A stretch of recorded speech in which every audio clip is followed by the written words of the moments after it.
Ladies and gentlemen, it may very well be scary hours for the entire rest of the NFL because the Dallas Cowboys could possibly field their most devastating pass rushing attack in team history this year. And this is a team history ripe with some of the best pass rushers in the history of the NFL. Let's get into this one as Micah Parsons has a message for Donovan Ezraku.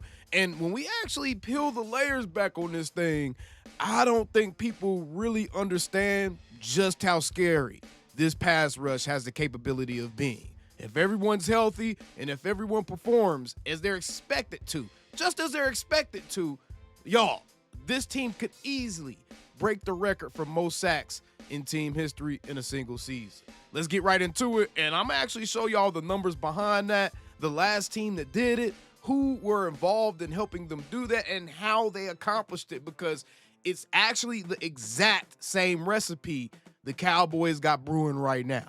Be sure to subscribe for more Dallas Cowboys content just like this, and let's get right into it. All right, you see here the Rook Donovan Ezraku getting fitted for his brand new helmet. Now, I want to kind of open this up with a message that Micah Parsons sent to Donovan Ezraku, and again, kind of giving Micah some credit here because he's showing the leadership here in reaching out to guys like essentially as soon as they were drafted. But there's deeper meaning behind this kid getting drafted here beyond just, oh, new pass rusher. Let's get into it though. Donovan Ezraku was born in Williamstown, New Jersey, and grew up in a family of Philadelphia Eagles fans. After the Cowboys selected him the 44th overall pick in the NFL draft last week, he's forced them to abandon that fandom. All that is gone, Ezraku said. I've got an uncle who was a Philly fanatic, and he's going through it right now because he's got to throw away all his Philly gear in his man cave downstairs. It's serious. That's what I'm talking about, bro. That's the type of energy we need, man. This dude respects the rivalry, bro. He respects the rivalry. That's the energy we need from our players. Ezraku arrived at the Star in Frisco on Thursday alongside his new rookie teammates ahead of the Cowboys rookie minicamp, which begins on Friday. The group is still in the early parts of getting to know one another, but they all share a common trait. Quote, you can tell we've got a little edge to us, that competitive edge. I've been saying that. In his own right, Ezraku stands out pretty easily at 6'2", 248 pounds. He had a monster senior season at Boston College, tallying 16.5 sacks and 20.5 tackles for a loss, both career highs. Having the ability to both stop the run off the edge and get to the quarterback is something that Ezraku prides himself on and is ready to bring to Dallas. Quote, they're getting somebody who is athletic off the edge, but is a dog, Ezraku said. He's going to stick his nose in there in the run game, and he's going to get after the quarterback in the passing game. Hard-working dude, a great person off the field. That's what the Dallas Cowboys are getting out of me. You can't just be a one-trick pony. I think that's kind of what separates me and what separates good and great players. It's very important to be versatile. With the Cowboys, he'll get the lineup on the opposite side of All-Pro Micah Parsons. It's an opportunity the two have already spoken about and are ready to wreak havoc in backfields for years to come. Quote, it's going to be fun. He reached out after the draft. He said, let's get to work. And I said, let's do it. I'm excited. Having somebody of that caliber on the other side of the field, it'll be very special to see. And I don't think that Cowboys fans really understand just how special that this has the potential of actually being, because as previously mentioned, man, Donovan Ezraku had 16.5 sacks last season for Boston College. Now, does anybody in the chat know which season the Cowboys had their most sacks in team history? Go ahead and guess right now in the comments below. And I'm going to go ahead and let you guys know it was in 1985. The Cowboys' single-season record for sacks in a season was in 1985. They had 62 sacks in 1985. And then the most recent season was 2008 with 59 sacks, right? Now, the way that they got to that 62 sack number, and just for reference, the Cowboys had 54 sacks just in 2022. I think that was what, in Michael's rookie year or something like that. So they had 54 sacks just in 2022, which essentially is good for 8th on the all-time list of sacks for the team. Now, In 2022, I want to ask y'all this question. They had DeMarcus Lawrence, who had 6 sacks that season, Osa, who had 4, Dorrance Armstrong, who had 8.5, Micah Parsons, who had 13.5, Leighton Vander Esch, Donovan Wilson had 5, J-Ron Curse had 2, and then there were some guys on the bench that had a couple as well. But that's essentially the guys that you had getting sacks for you in that season. You only had one guy on that team that actually had double-digit sacks. Now, can I ask y'all something? When y'all look at this depth chart right here, and y'all consider that we're adding a rookie that had the most sacks in the entire NCAA last season and 20.5 tackles for a loss, when you add that to the other side of Micah Parsons, no more should we have to worry about, oh, he's getting doubled. Oh, he doesn't have any help. He doesn't have any. No.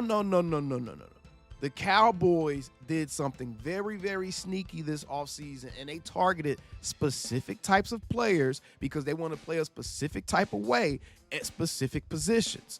Bro, they went out and got Dante Fowler Jr., first of all. I don't know if y'all realize this, but this man just had 10.5 sacks last season on the Commanders team.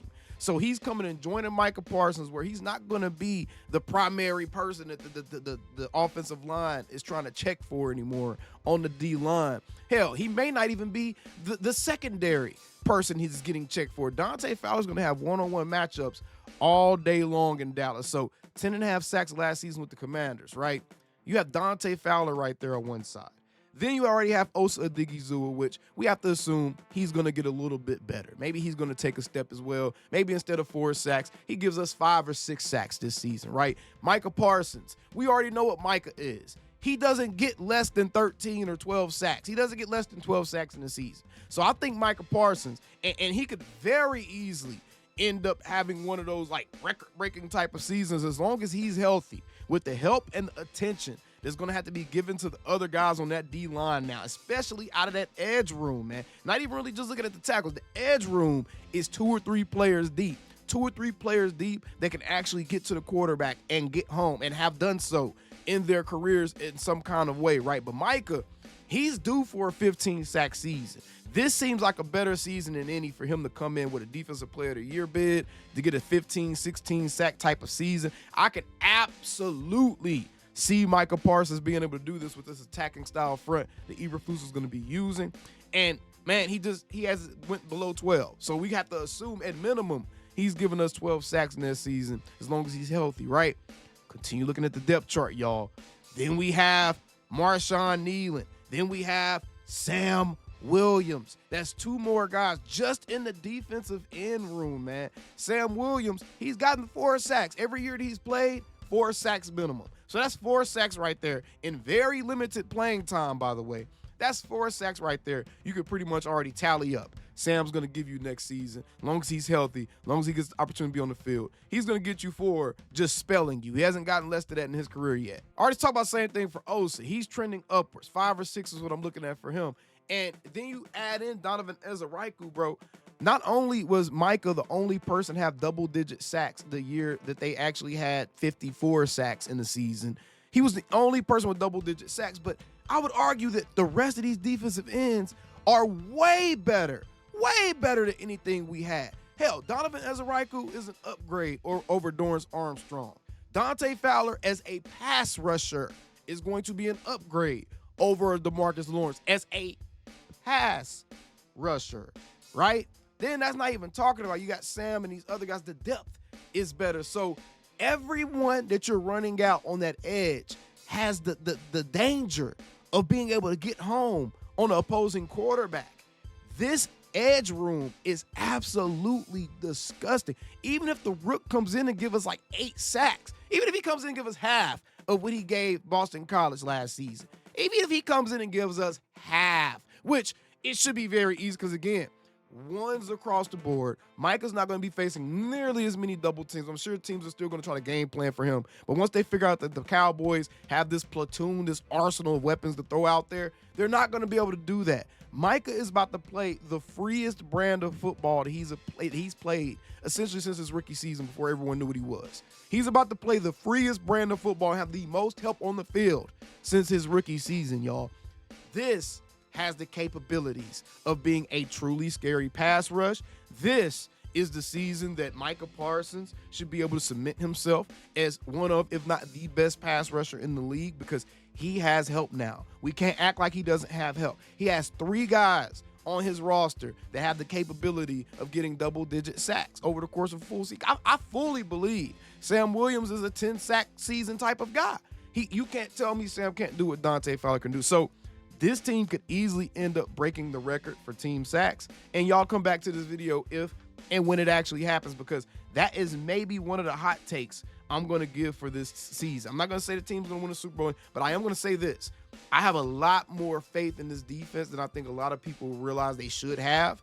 And I think that Micah is going to be firmly in the Defensive Player of the Year awards talk. I think that Ezraku is going to be firmly in the Defensive Rookie of the Year award talks. And I think that this defensive line room, and I think that the sack-wise, man, opposing quarterbacks are about to have their plates full, man. I'm telling you. But either way, let me know what y'all think about all this stuff down in the comments below. Micah Parsons getting to work with the rookies, kind of showcasing some of that leadership. But man, this team, this pass rush, I cannot wait to see what this materializes into on the field, because Ezraku is one of those dudes, and he's not one of those guys. He's an intuitive pass rusher. He plays by feel. He has a deep bag. He is going to be someone who's going to be a true complement to Micah Parsons for the first time in Micah's career.